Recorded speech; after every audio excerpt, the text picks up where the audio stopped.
एकनाथ महाराजांचे चरित्र भाग 25.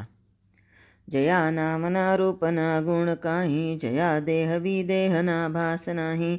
बहु तारिले हस्त ठेवोनी माथा, नमस्कार माझा सद्गुरु एकनाथा.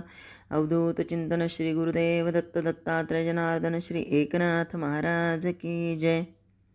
आता सर्वार्थानं एकनाथ गृहस्थाश्रमी झाले. आजोबा आजींचे डोळे तृप्तीनं न्हाऊन निघाले. आता नातसुनेत घडलेला आमूलाग्र बदल या वृद्ध दंपत्यांच्या नजरेतून सुटला नाही. तिला नवऱ्याबद्दल वाटणारं आकर्षण, ओढ, प्रेम हे सगळं तारुण्यसुलभ भावना तिच्या प्रत्येक हालचालीत स्पष्टपणे जाणवत होत्या. नवरा बायकोत वयाचं अंतर आहे. गिरिजा अद्याप अल्लड अनभिज्ञ आहे. पुरुष प्रकृती तिला समजेल ना? नवऱ्याच्या म्हणण्याला ती साथ देईल ना? की तिच्या मनात काही विकृत निर्माण होईल? या अशा तऱ्हेच्या शंका आजीच्या मनात येत. पण आजोबा म्हणत, ह्या साऱ्या बायकी शंका आहेत ग. वयाप्रमाणे सारी अक्कल येते बघ. त्यात काळजी करण्यासारखं काही नाही. पुरुष आणि प्रकृती ही जोडी सृष्टीच्या आरंभापासून आहे. अगं, गिरजेवरच्या प्रेमामुळं तुला उगाच धास्ती वाटते आहे बघ. ज्यासाठी एवढा अट्टहास केला, रखरखीत वाळवंटी जीवन व्यतीत केलं, तो शेवटी सफल झाला.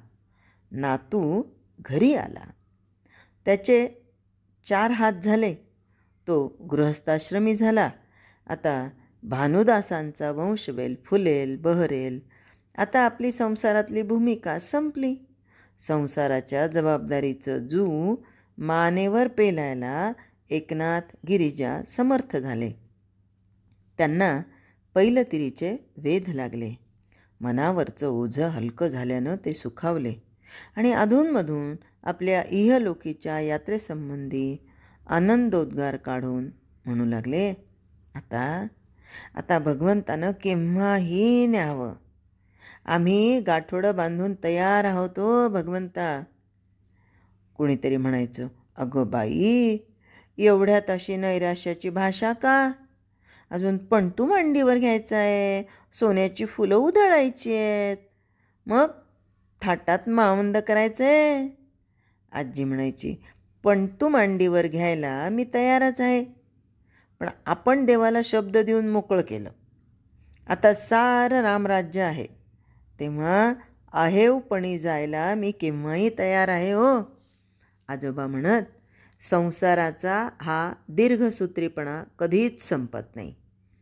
आम्ही पणत्वाची वाट पाहतो आहोत, पण आपल्या पैठणात कित्येक खोडं खापरपणतू होण्याची वाट पाहत आहेत. जीव जगवत आहेत. जीवनाची अभिलाषा कधी सुटत नाही. ती ज्याची त्याला आवरता यायला हवी.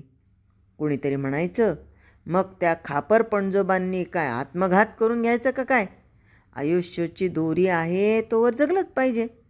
आजी म्हणाली, बोलण्याचा विपर्यास करू नका. यांना फक्त हाव, अभिलाषा, आसक्तीबद्दल बोलायचं होतं हो. निदान ठराविक वयानंतर आपलं मन संसारात गुंतून राहता कामा नये. स्वतःसाठी साधना करण्यात वेळ घालवावा. अगं बाई, एकनाथाची आजी शोभता हो. काय पांडित्याचं बोलणं, आसक्ती, अभिलाषा, काय काय आणि काय. आजी आजोबांनी दुर्दैवाचे फटके इतके सोसले होते की त्यामुळं त्यांचं मन आणि शरीर कमकुवत झालं होतं. त्यांना सारखी धास्ती वाटायची की प्रत्येक वेळी पूर्णार्थानं सुख मिळतं आहे असं वाटण्यापूर्वीच नशिबाचा जबरदस्त फटका बसतो. मग त्यातून सावरता सावरता जीव बेजार होतो. मन कुठं स्थिरावतं असं वाटतं तोवर दुसरा फटका बसतो. रुक्मिणी गेली, सूर्यनारायण गेला, एकनाथ घरातून नाहीसा झाला, हे सारं सोसता सोसता कंबर वाकली. आपल्या दैवात स्थिर सुख नाही. तेव्हा आता सार यथा सांग असताना आपले डोळे मिटावेत हे बरं.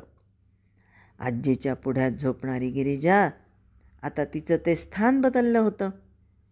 पण ही शहाणी सून सर्वांच्या आधी उठायची. सडा संमार्जन करताना भूपाळीचे स्वर गुणगुणायची. यावरून तिची आनंदी चित्तवृत्ती समजायची. आजोबा आजींना या भूपाळीच्या गोड स्वरानं रोज जाग यायची. गिरिजा गोठ्यात जाऊन गाईच्या धारा काढायची. दुग्धधारांनी कासंड्या फेसाळून निघायच्या.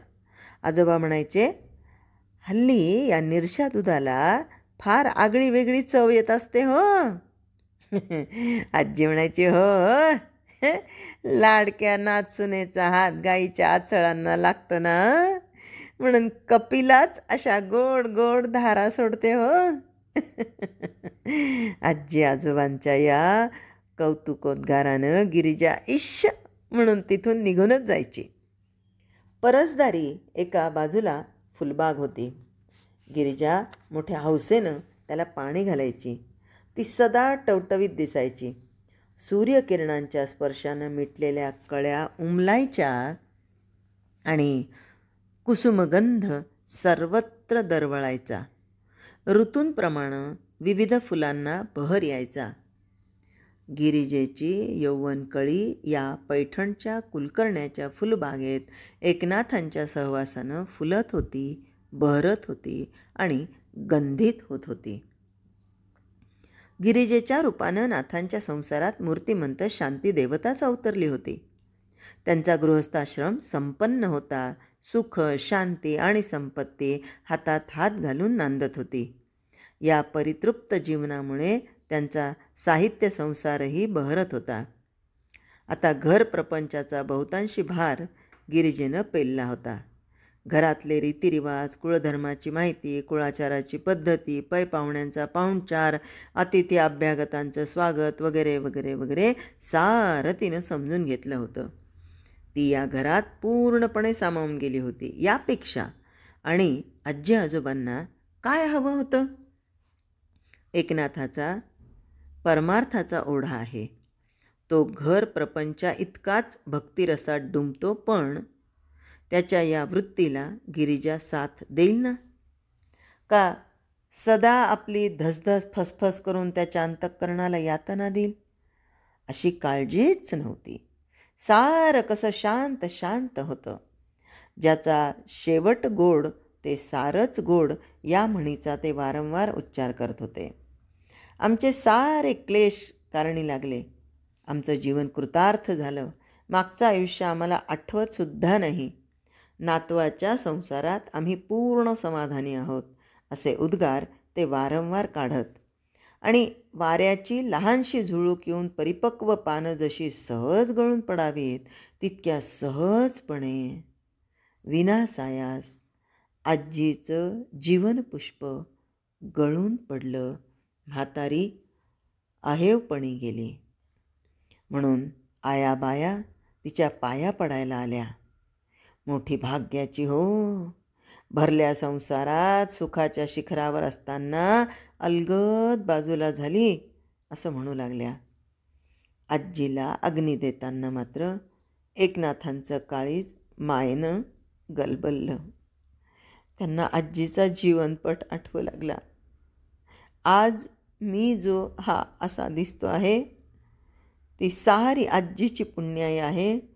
म्हणून त्यांनी अग्निशिखांकडे पाहता पाहता हात जोडले. आजीच्या माघारी आजोबाही फार काळ राहिले नाहीत. ज्या धर्मपत्नीनं इतकी वर्ष सुखदुःखात साथ केली, तिचा वियोग जणू त्यांना सहन झाला नाही.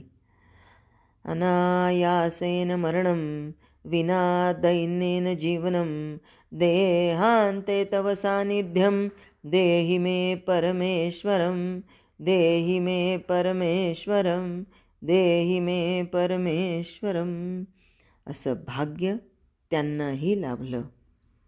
आजोबा आजीचं छत्र नाहीसं झाल्यावर मात्र एकनाथांच्या मनावर स्वतः मोठं झाल्याचं दडपण आलं. घरात वडीलधारं माणूस असल्यावर मनावर तसा काहीही बोजा नसतो, पण आपण स्वतः मोठं झाल्याची जाणीवही नसते. पण छत्र गेल्यावर आकाश उघडं पडतं, त्याचा प्रत्यक्ष अनुभव एकनाथांना आला. जय हरी.